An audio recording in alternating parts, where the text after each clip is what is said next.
Hi hello ನಮಸ್ತೆ. ನಾನು ನಿಮ್ಮ ರವಿಕುಮಾರ್ HSA ಮೊಳೆ, HRK ನವೋದಯ ತರಬೇತಿ ಕೇಂದ್ರದ ನವೋದಯ ಮ್ಯಾಥಮೆಟಿಕ್ಸ್ ತರಬೇತುದಾರ. ಸೊ ಪ್ರಿಯ ತರಬೇತುದಾರರೇ ಅಥವಾ ಪ್ರಿಯ ವಿದ್ಯಾರ್ಥಿಗಳೇ, ಇವತ್ತಿನ ದಿನ ನಾವು ಒಂದು ಇಂಟ್ರೆಸ್ಟಿಂಗ್ ಆಗಿರ್ತಕ್ಕಂತಹ ಒಂದು ಗಣಿತದ ಟ್ರಿಕ್ಸ್ ಅನ್ನು ತಂದಿದ್ದೀನಿ. ಆ ಟ್ರಿಕ್ಸ್ ಯಾವುದು, ಅದು ನಮಗೆ ಯಾವ ರೀತಿಯಾಗಿ ಯೂಸ್ ಆಗ್ಬೋದು ಅಂತಕ್ಕಂಥದ್ದನ್ನು ಈ ವಿಡಿಯೋವನ್ನು ಫುಲ್ ನೋಡಿದ್ರೆ ನಿಮಗೆ ಗೊತ್ತಾಗುತ್ತೆ ವಿದ್ಯಾರ್ಥಿಗಳೇ. ಸೊ ಇದು ತುಂಬ ಈಸಿ ಅನಿಸಿದ್ರು ಸಹ ನಾವು ಎಷ್ಟೋ ಟೈಮಲ್ಲಿ ತಪ್ಪು ಬರಿತೀವಿ. ಸೊ ಬನ್ನಿ ನೋಡ್ಕೊಂಬರೋಣ ಅದು ಯಾವುದು ಮತ್ತು ಆ ಟ್ರಿಕ್ಸ್ ಯಾವುದು ಅಂತಕ್ಕಂಥದ್ದನ್ನು ನೋಡ್ಕೊಂಬರೋಣ.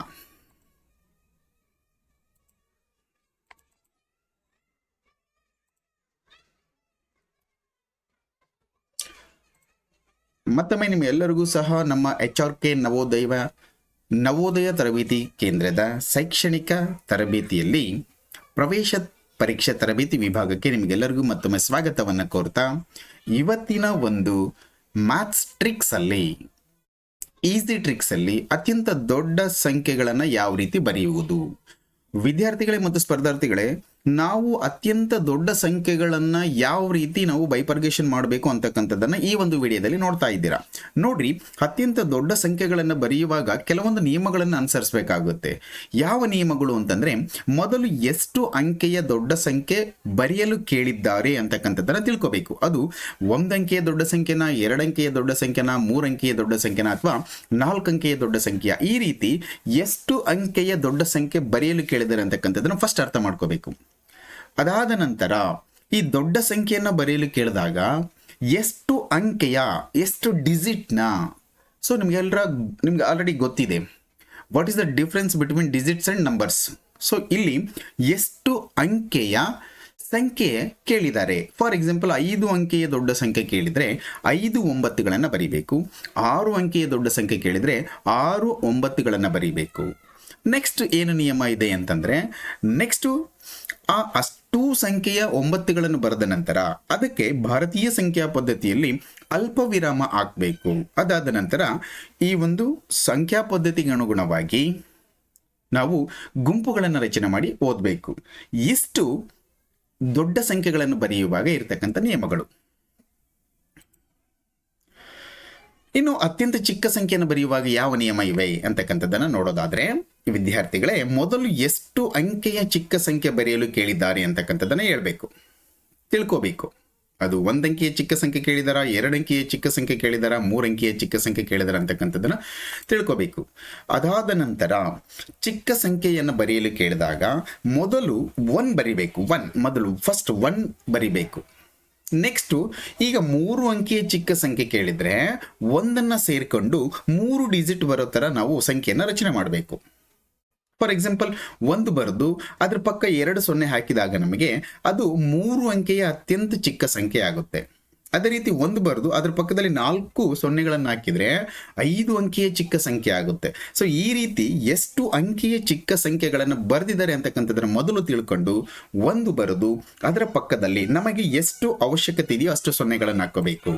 ನೆಕ್ಸ್ಟ್ ಏನು ಮಾಡಬೇಕು ಅಂತಂದರೆ, ಆ ಭಾರತೀಯ ಸಂಖ್ಯಾ ಪದ್ಧತಿಯಲ್ಲಿ ಮತ್ತೆ ಅದಕ್ಕೆ ಅಲ್ಪ ವಿರಾಮ ಹಾಕಿಬಿಟ್ಟು ಸಂಖ್ಯಾ ಪದ್ಧತಿಗೆ ಅನುಗುಣವಾಗಿಬಿಟ್ಟು ಗ್ರೂಪ್ ಮಾಡ್ಕೊಂಡು ಓದಬೇಕು ಅಥವಾ ಬರೀಬೇಕು. ನೋಡೋಣ ಇಲ್ಲಿ ಭಾರತೀಯ ಸಂಖ್ಯಾ ಪದ್ಧತಿಯಲ್ಲಿ ಅತ್ಯಂತ ದೊಡ್ಡ ಸಂಖ್ಯೆಗಳು ಯಾವ ಬರ್ತವೆ ಅಂತಕ್ಕಂಥದ್ದನ್ನ. ವಿದ್ಯಾರ್ಥಿಗಳೇ, ಭಾರತೀಯ ಸಂಖ್ಯಾ ಪದ್ಧತಿಯಲ್ಲಿ ಅತ್ಯಂತ ದೊಡ್ಡ ಸಂಖ್ಯೆಗಳು ಅಂದ್ರೆ 1 ಅಂಕೆಯ ಅತ್ಯಂತ ದೊಡ್ಡ ಸಂಖ್ಯೆ 9, 2 ಅಂಕೆಯ ಅತ್ಯಂತ ದೊಡ್ಡ ಸಂಖ್ಯೆ 99, 3 ಅಂಕೆಯ ಅತ್ಯಂತ ದೊಡ್ಡ ಸಂಖ್ಯೆ 999, 4 ಅಂಕೆಯ ಅತ್ಯಂತ ದೊಡ್ಡ ಸಂಖ್ಯೆ 9999, 5 ಅಂಕೆಯ ಅತ್ಯಂತ ದೊಡ್ಡ ಸಂಖ್ಯೆ 99999. ಸೊ 6 ಅಂಕೆಯ ಅತ್ಯಂತ ದೊಡ್ಡ ಸಂಖ್ಯೆ 9,99,999. ಸೊ 7 ಅಂಕೆಯ ಅತ್ಯಂತ ದೊಡ್ಡ ಸಂಖ್ಯೆ 99,99,999. ಇನ್ನು 8 ಅಂಕೆಯ ಅತ್ಯಂತ ದೊಡ್ಡ ಸಂಖ್ಯೆಯನ್ನು ನೋಡೋದಾದ್ರೆ 1,99,99,999. ಇನ್ನು 9 ಅಂಕೆಯ ಅತ್ಯಂತ ದೊಡ್ಡ ಸಂಖ್ಯೆಯನ್ನು ನೋಡೋದಾದ್ರೆ 99,99,99,99,999. ಅರ್ಥ ಆಗಿದೆಯಲ್ವಾ ವಿದ್ಯಾರ್ಥಿಗಳೇ?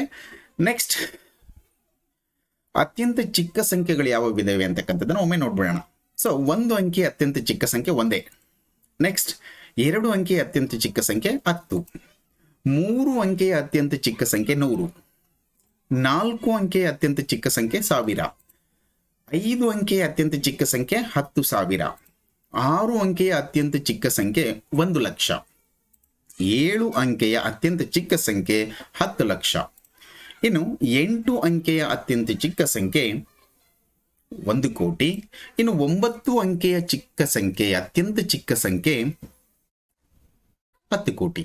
ವಿದ್ಯಾರ್ಥಿಗಳೇ, ಈಗ ದೊಡ್ಡ ಸಂಖ್ಯೆ ಮತ್ತು ಚಿಕ್ಕ ಸಂಖ್ಯೆಗಳನ್ನು ಯಾವ ರೀತಿ ಬರೀಬೇಕು ಮತ್ತು ಯಾವ ರೀತಿ ಓದಬೇಕು ಮತ್ತು ಭಾರತೀಯ ಸಂಖ್ಯೆಯ ಪದ್ಧತಿಯಲ್ಲಿ ಅತ್ಯಂತ ದೊಡ್ಡ ಸಂಖ್ಯೆಗಳು ಯಾವ್ಯಾವು, ಅತ್ಯಂತ ಚಿಕ್ಕ ಸಂಖ್ಯೆಗಳು ಯಾವ್ಯಾವು ಅಂತಕ್ಕಂಥದ್ದು ನಿಮಗೆ ಗೊತ್ತಾಗಿದೆ ವಿದ್ಯಾರ್ಥಿಗಳೇ. ಸೊ ಮುಂದಿನ ಒಂದು ವಿಡಿಯೋದಲ್ಲಿ ಮತ್ತೊಂದು ಇಂಟ್ರೆಸ್ಟಿಂಗ್ ಆಗಿರತಕ್ಕಂಥ ಈಸಿ ಟ್ರಿಕ್ಸ್ ಅನ್ನು ತಗೊಂಡು ಬರ್ತೀನಿ ಅಂತ ಹೇಳ್ತಾ, ಅಲ್ಲಿವರೆಗೂ ಈ ಒಂದು ವಿಡಿಯೋವನ್ನು ವಾಚ್ ಮಾಡ್ತಾ ಇರಿ, ಲೈಕ್ ಕೊಡಿ ಮತ್ತು ಸಬ್ಸ್ಕ್ರೈಬ್ ಮಾಡ್ಕೊಳ್ರಿ ಅಂತ ಹೇಳ್ತಾ ಇವತ್ತಿನ ಒಂದು ಈಸಿ ಟ್ರಿಕ್ಸ್ ಅನ್ನು ಮುಗಿಸ್ತಾ ಇದ್ದೀನಿ. ಧನ್ಯವಾದಗಳು.